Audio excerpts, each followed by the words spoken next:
This is insane. I just don't, it's unreal. It is unreal. I would not expect this. Hey guys, it's Andres again. And Chelsea. We are live on Airbnb, and man, it has been an interesting run so far. Yep. If you're looking to start a glamping site similar to ours with a unique stay, a shed, whatever it may be, and you're curious about the revenue on your first 30 days, this video is for you. Make sure to hit that like button, subscribe to our channel. It means so much to us. So jumping right in, our math in this video right here was done with very conservative numbers. We did the numbers at 50% occupancy because we weren't sure if it was gonna work, if people would see and understand our vision, but it looks like they do because we are almost 100% booked out. So we opened up our calendar on Airbnb. All the days left in September were booked. It was roughly 10 days, a little bit less than 10 days. And our October calendar, it's about 94% booked right now. There's only 3 days available, and we just can't believe it. It's crazy, I can't believe that. So going back to that video, our math was 50% occupancy, $125 a night, regardless if it was weekend or weekday. So before we get into revenue and profit, let's take a deep dive into our nightly rate and how we evolved that and how we thought of it. Initially, when you put your listing on Airbnb, they give you an option to have your first 3 bookings discounted, I think at 20%.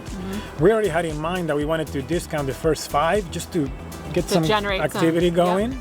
So pretty nervous about this whole thing. We decided to go at $115 a night based on the comps and everything around us. At the same time, our amenities. Yep. So $115 a night. Now, the problem, which is a good problem, we started to get a lot of activity very early on. Yeah. Within the first 5 or 6 hours, we had 4 bookings and a few inquiries as well. And within the first 24 hours of our listing going live, we had 7 bookings and quite a few inquiries. Yeah, 5 inquiries. About other dates. And we looked at the stats on Airbnb. Our listing had been seen by over 1,000 people in just 24 hours. So we were excited. We were blown away. I mean, when Chelsea was saying, we got another booking. Another one. Yeah. Like, we couldn't believe it. We had just taken pictures. We were still not even done with the last minute details. Yep. And we were getting bookings. And then we started to get a little more stressed out because we knew we still had details to complete. And one of those first bookings that showed up was for the actual first day available in the calendar, which was only 4 days away. Yes. And the pressure was on us. So we had a lot of projects to complete, and the list includes, we had to fix the sink, we had to fix the skirting at the bottom of the shed, we had to make sure that the patio was completely decorated, we had to finish the sauna, make sure nothing caught on fire, we had to make our sign so people knew where to go, hang it. Let's see what else here. Oh, don't forget about all the piles of material that we had left over throughout the property. It was just a mess. And to top it off, we had to install 300 feet of privacy fencing between our house and the shed and between our neighbor's house and the shed. And we had 4 days to do it, and our nanny was on vacation, so we had both kids, and our children got sick. Oh, and our water heater went out. So this was all just chaos. It was a roller coaster. Wonderful. We were getting bookings and it was so exciting. Yes. And then we're like, uh-oh, okay, we got a lot to do in 4 days. This was a big test. I told Chelsea, this is just a test of the universe. And it's like the universe told us, here, you want to start a successful business? Here you go. I'm going to break your water heater, and you now got to deal with that. And deal with the cold showers and deal with dirty kids and no hot water. Right. It was a terrible week. It was a test. It was such a test. It was amazing and terrible and amazing and terrible. It was stressful. But honestly, I think that's going to happen anytime you try to do a big decision, try to get out of your comfort zone, do something you haven't done before. Like it has happened to us before. And I think, if anything, it's just a massive test, and it proves that we got through it. We were able to do it without screaming at each other too much and getting too upset. And we met the deadline that we had, which was Friday at 4 p.m. Somebody was checking into that Airbnb. We couldn't cancel on that. We had to make it happen. And now that you say all that, like the amount of stuff, I mean, we start to forget already. It's been only a few days, but you forget about that and you only remember now the cooler parts and the best stuff. Exactly. But wow, what a week. It was for sure stressful. And I felt bad too. I mean, we had the kids and I had to take care of the kids a lot. So he was out there like building the fence a lot. I tried to help as much as I could. And we put Layla in the pack and play. And she's just crying in there and we're getting stuff done. 15 minutes or so, and then it was hell. We made it work. And another thing to add, we were kind of excited to have a couple of days in between guests so we could have a little bit of a learning curve and just a little bit of a break, to be completely honest with you. But no, they literally booked every single day. So it was guests, and then you have to clean it and flip it for the next guest checking in that same day, and again and again. Yep. So let's circle back. In our initial math in that other video, we did 50% occupancy, $125 a night, every night of the week, a total of $1,875 per month. So we decided not to start with the $125 a night. It kind of got us a little nervous. We wanted to get activity. We wanted people to book it and come to our place. So we ended up going down to $115. Yes. We thought $10 a month is not that much and it sounds a little better, closer to $100. So $115 a night was the very first rate we listed on Airbnb. Yeah, we thought this would be a good jumping off point, a good discounted rate for our first guests where we could get some traction, get those reviews going, get us closer to being a superhost. Yep, but within a few hours we noticed it was a little low because it was getting way too many bookings, way too fast. We decided to go up to 125, which was our original number. So 125 any day of the week. Yep. We thought that was a better number. Now, then quickly, 48 hours afterwards, the bookings kept coming. So we're thinking, okay, let's bump up the weekends to 150. Right. We thought weekends should be more expensive. That's when most people travel. So we should do a little bit extra rate. Right. And 150, and it didn't really stop the bookings. The bookings kept on coming, and it was great. And now October is almost 100% booked. Like we said, we have 3 days open, I think. Yep, there's only one weekend left in November. Yep. And we also yesterday got our first December book. Yeah, so that's kind of cool. The train keeps moving. So while we're having this internal conversation and then external conversation, thinking, what is the right number? What should we charge? And we're trying to keep greed out of it. This is a long-term business, a long-term vision. It's not going to make that big of a difference in the end if for 1 month or for a few bookings we didn't charge $160 instead of $150. It really doesn't matter in the end. But we wanted to make sure we are priced accordingly and accordingly to the laws of demand and supply. If people keep booking it, then it means it's probably a really good price and maybe we should up it up a little bit. And so trying not to be greedy, but also trying to think as a business person, hey, we're making this, we're doing this as a business to make profit. Right. But going back to the idea of like, well, but we want people to come and give us good feedback, give us a good review. We want to learn, we want to gain experience from this. And we also want to get our superhost status from Airbnb, which you need a few bookings with a few really, really good reviews. I think 4.8 or yes, 4.8 or higher. And you have to have at least 10 stays. A little while back, we watched a video about occupancy versus nightly rate. So we could cause a little debate here about which one is better. Yeah. And in the end, it said that nightly rate was the winner. You could be 100% booked for your occupancy rate, but maybe you're leaving money on the table if you're pricing too low. So we were thinking, okay, 80% booked at a higher nightly rate is the same math as if you were 100% booked for a lower rate. Yeah. So we thought, okay, less work, less maintenance, less wear and tear on the property. So we were thinking, we're kind of gearing towards a lower occupancy, but a little bit higher of a nightly rate, so that we can manage this and get the experience without being rushed like crazy. Yes. With that being said, we are almost 100% booked, but right now, because we're so new, we want to be as booked as we can so we can get feedback from every single guest and get the experience and get the knowledge and get these growing pains out of the way.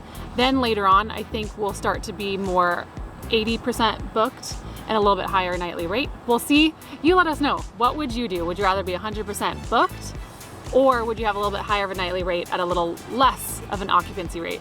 In the end, changing the price, it's easy. You can just go in, change the price right away. It doesn't really do anything. I don't think it hurts you maybe to go from 150 back down. I don't think that's seen as a bad thing, at least not in my eyes. But what I thought it would be awful is if the first few guests leave a review and they say something along the lines of, oh, it was an overpriced stay, the place wasn't nearly as nice, or the location wasn't as good, we overpaid for this.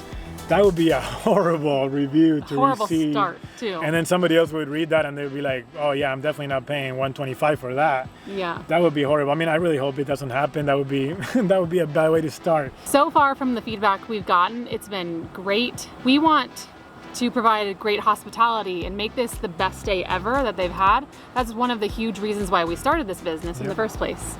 With that said, let's jump into our 30-day projection, which is actual bookings that we have right now in the calendar. So September 24th to October 24th, total revenue right now, $5,256. That's a big number. Much. Okay. That's revenue though. Yeah. That's the money that the guests pay to Airbnb and VRBO. What we get is $4,000, $4,018. That includes the cleaning fee, which right now Chelsea is doing the cleaning. So we are making that money, the cleaning fee. Now our guesstimate for expenses for that 30 days is $275. We won't get into the details, but it's $275. That's what we guesstimated at this time. That brings down our profit to $3,743 for our first glam site unit for our first 30 days in business. Like what? Like, are you serious? Like, what was that that's number? Let's read that again. 3,000. Profit, $3,743 per glamping unit. Like I'm freaking out. Like I would not expect this from our very first one. That's way too loud. Okay, big semi truck going by. So $3,743 per unit. That's a solid income. That's a huge income. That's now insane. keep in mind it could go down later. You know, maybe October is a great month, and then the tourists stop coming. Whatever, I don't know, whatever. But first 30 days, like almost $4,000 in 1 month. That's insane. Like wow, like that's crazy. Yeah. We went from a piece of grass. This property, it was a piece of grass. I mean, we had our house. But where we have the shed today, making this amount of money, and the people are staying and spending the night and sleeping and taking baths and eating food, celebrating their birthday, their anniversary, their everything. It was a piece of grass 11 weeks ago. Yes. In 11 weeks, we went from a piece of grass to a structure that people book. People drive hours to come and stay, and they pay us money. They come to our house. Yeah. They give us money. And then they tell us they loved it, and then they go away. And then they send us a cool message or a cool picture on Instagram. Yeah, it's awesome. Like, I don't know. If this formula is not the best business ever, I really don't know what it is. Get out of here. Like, yeah, dislike this video and get out. We don't want to cross paths again. Like, no, don't. Just like the video. Really. Smash the like Seriously, button. like it. Like what? Like what is happening? Like we literally just gave you the formula to build a shed. Roughly, we'll say our shed is about $22,000. And create from a piece of grass let's say you don't do the labor, you pay somebody else to do the labor. Let's say it cost you $50,000. But still, you have people bringing you business to your backyard. Like you don't have to commute to an office job. You don't have to deal with a boss. I mean, you have to deal with Airbnb. That you could say that's your boss now. But what is pretty good boss to have to me. This is insane. I just don't. It's unreal. It is unreal. I would not expect this at all. Like our numbers were almost half of this. I mean, again, we're being conservative. But that's why you should project conservative, because then this happens, and we're the happiest people in the world. Yeah, it's awesome. This is really cool. Like all the stress then is like worth it, and it's really fun to make your guest stay incredible. And when you get the little text or the Airbnb message that said like, oh my god, this is even more beautiful in person than we thought, like those things make it really fun. Because it does get like really high and low. Like the stress is definitely hard. Like you'll be tested, but like, can you believe it? These were all of our fears. All of our fears, you know, what if people don't come, they don't book, they don't like the place, it's too expensive, we're not good at it, we hate it. Oh, This is it awesome. feels good. And it Yeah. feels good to actually make money because honestly, we've been spending money like crazy. I quit my job a while back. It's been over 6 months now. Yep. We haven't had any real income. We had a couple income from a passive stuff, but not much. We're definitely Right. eating into our savings. Quite a bit. This alone right now stops us from eating into our savings anymore. And it just feels so good. It's such a Yes. relief. It's like all the hard work, like literally like so much sweat and tears Yes. and just like arguments that we typically don't have, but it's like because there's so Yeah. much stress going on. Yeah. And then now it's like, like this is awesome. And I hope that you're not looking at us thinking, oh, well, of course you did it. No, we are not any special. We had an idea of doing glamping from 3-4 years ago, and we just decided to take action, Yep. take the risk, invest the money that we've been saving for the last 8 to 10 years. Yeah. That's why this feels risky, because it felt like we could have thrown away all of our savings from all of our careers and start all over again. Yep. But right now, we know that it is working and it feels good. And we hope that this encourages you to either bring your business to a different level, build it even bigger, or to just get started if you haven't. Like, we Yep. really think this is an awesome way to make money, to have a business, to work with your spouse, to work with your family. Yep. We're just having a great time. Now it's time to scale, baby. Yes, we're going up from here. We are Andres and Chelsea. We uprooted our lives from Arizona to Eastern Tennessee. We sold our long-term rentals and are putting everything on the line to start our dream glamping business. Join us each week as our family navigates this big new adventure, and we share everything we learn so you can also build a successful glamping business.